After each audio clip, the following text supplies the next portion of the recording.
Psychiatrist Ian Stevenson, known worldwide for his meticulous approach and dedication to investigating phenomena considered unmeasurable, dedicated more than 5 decades to a question that quietly troubled modern medicine. What truly happens to consciousness in the moments when the body appears to stop? Throughout his life and work between 1918 and 2007, Stevenson compiled documents, testimonies, medical records, and interviews from hospitals in various countries. Many of these were sent to him by colleagues who recognized in him a rare combination of scientific rigor and intellectual courage. Although his name is more strongly associated with studies on postmortem memories in children, his involvement with near-death experiences, NDEs, began as early as the 1960s when clinical reports started to challenge traditional neurological explanations. Stevenson noticed a disturbing pattern. Doctors reported cases where, after resuscitation, patients recounted details of procedures performed during periods when they showed no cardiac activity or detectable signs of consciousness. These reports didn't come from alternative settings, but from respected academic hospitals, many in Central Europe itself. Germany, with its advanced intensive care units in cities like Heidelberg, Hamburg, and Munich, became a recurring observation point. Professionals described patients who, upon waking, knew which instruments were used in the resuscitation, which dialogues occurred in the room, and the positions of people who they could not have seen from any other vantage point than that of their own lying, unconscious body. For Stevenson, this information demanded investigation. He argued that medicine, by focusing on physiology, often ignored elements of human experience that, even if rare, could reveal fundamental aspects of consciousness. He analyzed testimonies from patients who had suffered prolonged cardiac arrests, some under standardized resuscitation protocols since the 1970s, when the use of automated defibrillators and continuous monitoring began to become established. It was precisely in these contexts of technological precision that the reports most uncomfortable for biomedical logic surfaced. The psychiatrist resorted to a method that would become his trademark: verifying every detail. He cross-referenced times, checked equipment lists, confirmed who was present in the room, and compared this with what the patient claimed to have seen or heard. In many cases, the accounts matched hospital records in a disturbing way. Stevenson interpreted these episodes not as proof of the survival of consciousness, but as evidence that the phenomenon deserved more than simple explanations based on hallucination, hypoxia, or reconstructed memory. In German hospitals, especially from the 1980s onward, as resuscitation advanced with new protocols, professionals began to admit that certain narratives did not fit the neurologically expected. Even in environments known for sobriety and pragmatism, such as emergency rooms in Freiburg or surgical centers in Düsseldorf, cases emerged that mirrored the same pattern Stevenson was observing in other countries. The question that bothered him was simple and unsettling: how to explain lucid perceptions occurring at moments when brain activity appeared absent. Stevenson knew this was a delicate boundary, but he also knew that scientific silence alone would not eliminate the phenomenon. Thus began a debate that many still avoid confronting today. During the 1960s and 1970s, while German medicine rapidly modernized with new technologies for cardiac and respiratory monitoring, reports of near-death experiences began to accumulate unexpectedly in operating rooms and intensive care units. The introduction of the first portable automatic defibrillators from the mid-1970s brought a significant increase in survival after cardiac arrest. But, paradoxically, it was also this progress that created space for a clinical phenomenon that puzzled many doctors: patients returning from the brink with coherent memories of moments when, according to the records, they should have had no consciousness. These reports varied, but showed patterns that caught Ian Stevenson's attention. The psychiatrist, always attentive to recurring coincidences, noted that different countries, Germany, the United States, India, the United Kingdom, began to register similar descriptions: floating above one's own operating table, a feeling of painless dislocation, and above all, the ability to observe precise details of the environment and the professionals involved in the treatment. In Freiburg, for example, a medical report described the surprise of a team when, weeks after his resuscitation, a patient mentioned the broken wall clock in the emergency room, an object that had indeed been stopped for months but was located above the line of sight of any person lying down. Stevenson avoided simplistic conclusions. For him, the central point was not to prove something metaphysical, but to show that there was an observable, repetitive phenomenon inconsistent with conventional neurological explanations. At scientific conferences, even in the 1980s, he defended that consciousness might have levels of functioning independent of measurable brain activity. Such a stance generated discomfort among more skeptical colleagues, but simultaneously attracted doctors who genuinely wanted to understand what was happening in modern ICUs. In Germany, many professionals remained discreet when reporting such cases. The hospital environment, marked by discipline and methodological rigor, did not encourage speculation outside the traditional framework. Nevertheless, nurses and anesthetists reported situations where patients described steps, noises, or even objects that could only have been perceived by someone conscious and mobile. These accounts included descriptions of surgical instruments that were only integrated into the German medical arsenal in the 1990s, when laparoscopic procedures became common. Stevenson observed that in several of these cases, the patients did not even know those instruments existed. This body of evidence led Stevenson to a recurring reflection. If consciousness can record information independently of the body in extreme situations, what does this mean for the scientific understanding of death? In one of his academic publications, he reiterated that clinical death, defined by the absence of heartbeats and neurological response, could not be seen as an absolute synonym for the end of conscious experience. For Stevenson, the border between life and death might be more permeable than medicine admitted. Meanwhile, hospitals in Berlin, Essen, and Nuremberg continued to report similar episodes, albeit discreetly. They were fragments of a puzzle that was gradually beginning to reveal that there might be an aspect of human experience invisible to the monitors, but not invisible to the facts being recounted. The question was no longer whether NDEs occurred, but what they truly revealed about consciousness. As reports of near-death experiences accumulated, Ian Stevenson began to observe an aspect even more troubling to him than the visual descriptions: the persistence of memory in moments of presumed neurological failure. From the 1980s, German hospitals began using more precise digital monitors capable of recording heart rhythm and electrical brain activity with millimeter accuracy. Paradoxically, it was precisely this precision that exposed the paradox. Patients described events occurring during periods when the electroencephalogram, EEG line, remained flat. For Stevenson, this detail was central. He analyzed medical reports that showed specific intervals, sometimes 20, 30, up to 40 seconds, in which no measurable brain activity was registered. Yet, patients claimed to recall dialogues that took place precisely within those intervals. In a report from West Germany in 1984, a patient described two resuscitators discussing the shift change due to heavy traffic that evening. The information was later confirmed by the team. Stevenson considered this case particularly illuminating because it involved objective data, not subjective interpretations. The psychiatrist argued that these memories should not be treated as a mere product of imagination.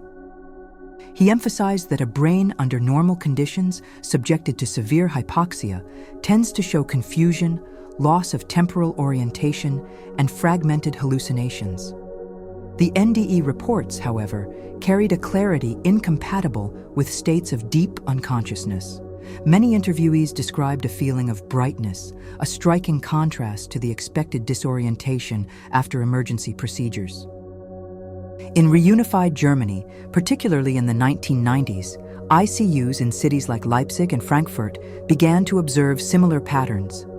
Nurses reported that some patients returned from resuscitation with a surprising lucidity, mentioning technical details of the procedures they underwent. An anesthetist in Cologne recorded in the medical chart the phrase he heard from a patient a few hours after a cardiac arrest. "I saw you raise your hand to ask for the larger laryngoscope."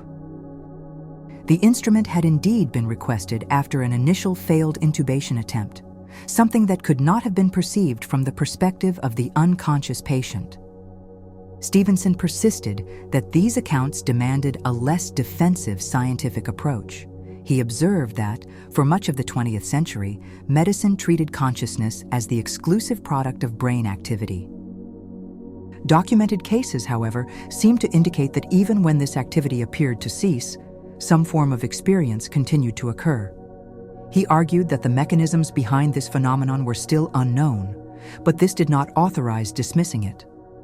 Meanwhile, German patients continued to hesitate to share their memories after cardiac arrest. Many reported fear of being labeled as emotionally unstable.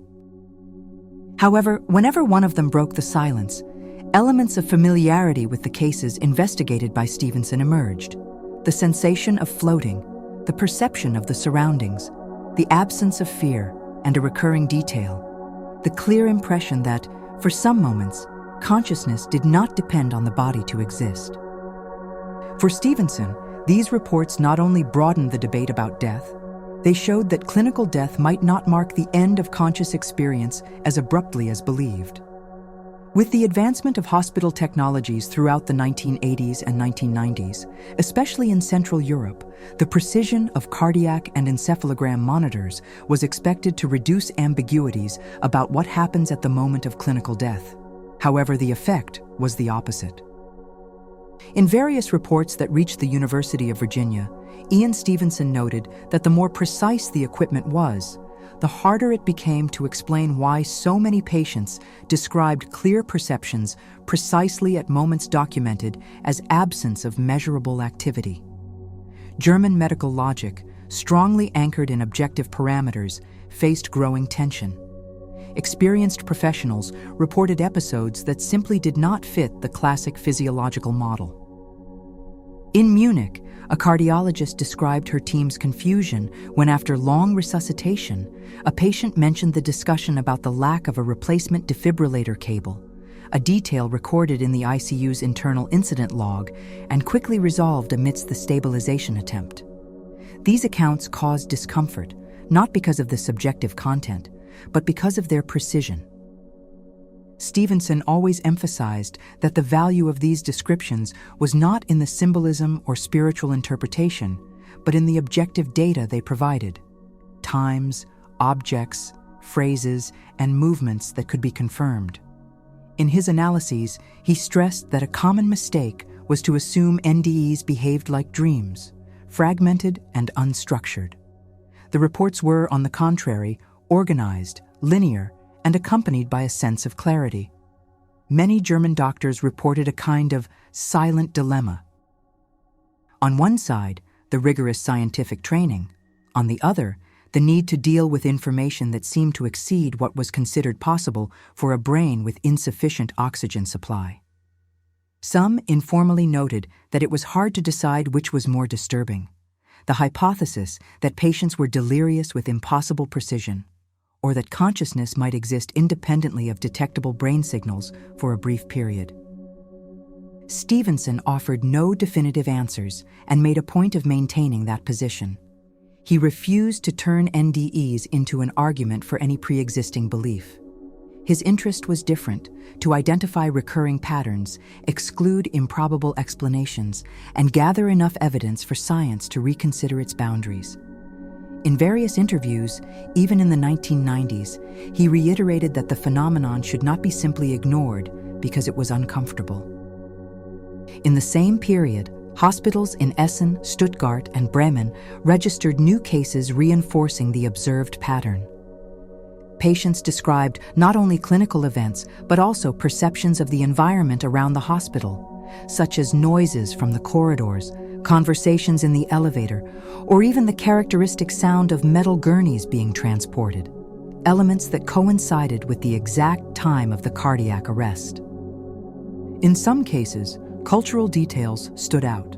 mention of the sound of vending machines, common in German wings since the late 1980s, or the memory of the smell of filtered coffee, typical of short night shift breaks. For Stevenson, these mundane elements held enormous value. They indicated that NDEs were not fantastic narratives constructed after the event, but specific reports anchored in the concrete reality of the hospital setting. The simpler and more banal the details, the harder it became to dismiss them as a product of imagination. Thus, German medicine, meticulous, structured, pragmatic, found itself facing a phenomenon that was not easily categorized. And Stevenson saw in this impasse a clear sign. Human consciousness might be more complex than current models allow. In the final years of Ian Stevenson's career, particularly between 1995 and 2005, a point in his analyses became increasingly evident. Near-death experiences should not be treated merely as psychological events. The consistency of reports from different countries, cultures, and hospital contexts suggested that the phenomenon exceeded explanations limited to the physiology of hypoxia. Stevenson observed that while classic models tried to reduce NDEs to random discharges or illusions formed at the threshold of consciousness, the reports carried an element that science could not bypass: factual precision. He highlighted cases where patients described elements that could only have been perceived from outside their own body. They were not metaphors, but concrete details: the location of instruments, the sequence of medical actions, or even routine discussions among professionals trying to reorganize the team. In reports from Germany, some patients even described the movement of the automatic doors in the ICU or the accidental drop of a metallic object in the corridor, records that could be confirmed by the professionals involved. Stevenson considered these confirmations particularly important because they revealed that memory, treated by neuroscience as the exclusive product of active cerebral processes, seemed to function under conditions where such processes should be suspended. In his last academic publications, he repeatedly mentioned the need to differentiate between two states: absence of measurable activity and absence of real activity. For the psychiatrist, medicine did not yet possess the instruments capable of capturing the full complexity of conscious experience. Meanwhile, German hospitals continued to report episodes that, albeit discreetly, reinforced this discussion. In Hamburg, a surgeon reported that when resuscitating a patient in the middle of the night, he later heard a detailed description of the night routine on the ward, including the characteristic sound of glass bottles being collected on the recycling cart, something typical of German hospitals at the time. The temporal coincidence between the cardiac arrest and the exact moment of this sound surprised the team. In Frankfurt, a patient described seeing his own gurney being pushed through a corridor illuminated by rhythmically flickering fluorescent lights, a fault that had been reported to maintenance a few days earlier. At the time, only hospital staff were aware of the problem, as this type of internal maintenance was rarely made public. This precision challenged any attempt to attribute the memory to assumptions or prior imagination. Stevenson observed that the most convincing elements of NDEs were not in the extraordinary narratives, but in the banal details, precisely those that should have been inaccessible to someone who was unconscious. He argued that the more prosaic the detail, the stronger the case became. And it was this understanding that led him to insist that NDEs represented a unique opportunity to empirically study consciousness. In the final years of his life, the psychiatrist emphasized that science needed to consider these accounts with the same seriousness dedicated to any other phenomenon. For him, ignoring near-death experiences meant neglecting valuable data about one of the most fundamental topics of human existence. What happens when the body appears to stop, but perception continues? The question that echoed in his conclusions was direct and challenging. If consciousness persists without detectable brain signals, what does that say about its true nature? In the years leading up to Ian Stevenson's retirement, he observed a silent movement within medicine. Many professionals, began, albeit cautiously, to admit that there was something in near-death experiences that transcended the known boundaries of physiology. It was not about embracing spiritual explanations, but acknowledging that human consciousness seemed to behave more complexly than strictly cerebral models allowed. Stevenson, by then a global reference, received reports and correspondence from European doctors who, despite their rigorous training, found no satisfactory explanation for what they were witnessing. In Germany, this discussion, especially between the late 1990s and early 2000s, became even more relevant with the introduction of new resuscitation protocols that allowed patients to be revived after longer cardiac arrests than in previous decades. Consequently, the number of people who returned to consciousness after this threshold also increased, and with them, reports emerged that mirrored the same pattern Stevenson had observed throughout his career. A recurring point drew attention. Many patients described the sensation of being conscious without being alive. They recounted clear perceptions, but with no connection to the body, as if observing the environment from an external point, without physical limits. This dissociation intrigued Stevenson, who collected various testimonies in which perceptions seemed to flow continuously, even after the collapse of vital functions registered by the monitors. It was not uncommon for these reports to contain details from German everyday life that reinforced their authenticity. In a hospital in Stuttgart, a patient described the characteristic sound of the streetcar passing on Hauptstädter Straße during the night, a sound that, according to the team, coincided with the approximate time of the cardiac arrest. In Düsseldorf, another patient mentioned perceiving the smell of the citrus disinfectant routinely used by the cleaning team. Although trivial, Stevenson emphasized that precise sensory memories under conditions of deep unconsciousness were particularly difficult to justify. The psychiatrist also noted that many of these experiences were accompanied by a sense of continuity. Patients did not report an abrupt break, but a transition. It was as if consciousness, instead of ceasing, simply changed its focus. This aspect, Stevenson posited, suggested the need to study consciousness not just as a product of biology, but as a phenomenon that might have its own, still unknown, properties. Stevenson analyzed the emotional impact of NDEs as well. Although they were profound experiences, the accounts did not fit the classic pattern of psychological trauma. Many patients described surprise, not terror, clarity, not confusion. The overall impression was of having crossed a boundary and returned with an expanded understanding of one's own existence. This unexpected serenity drew attention, especially in societies like Germany, where medical discourse tends to be highly objective and technically oriented. In Stevenson's archives, maintained until his death in 2007, there are hundreds of reports that shared the same structure: absence of vital signs accompanied by organized conscious perception. For the psychiatrist, the value of these narratives was not in the possibility of an afterlife, but in the evidence that consciousness might not be fully explained by the instruments medicine uses to measure it. Thus, on the eve of concluding his academic career, Stevenson saw an inevitable question arise. What if clinical death was not the endpoint of conscious experience, but merely the limit beyond which our instruments can no longer track what is happening? When Ian Stevenson passed away in 2007, he left behind an extensive archive of investigations that continue to challenge the traditional understanding of consciousness.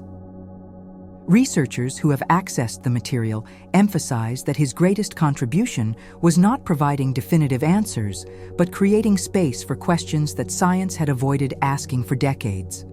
For Stevenson, near-death experiences represented a blind spot in medicine, not because they were rare, but because they revealed aspects of human experience that did not fit the prevailing physiological models.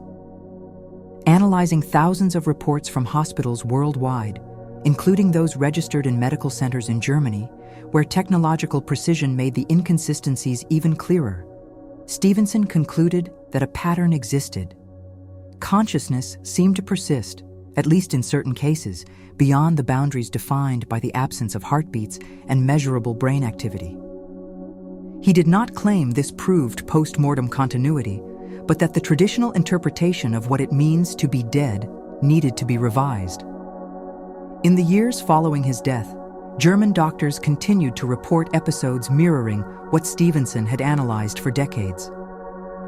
In clinics in Berlin and Hanover, professionals registered accounts strikingly similar to those in his archives: clear perceptions during periods of complete unresponsiveness, organized memories, and the feeling of being conscious at an external point to the body.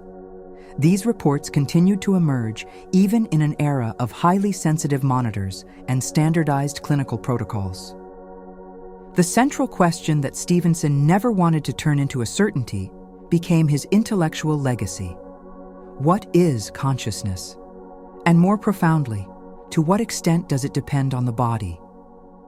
Although many modern researchers have attempted to interpret NDEs in light of neurobiological hypotheses, no explanation has convincingly encompassed the objective elements present in the documented and corroborated reports.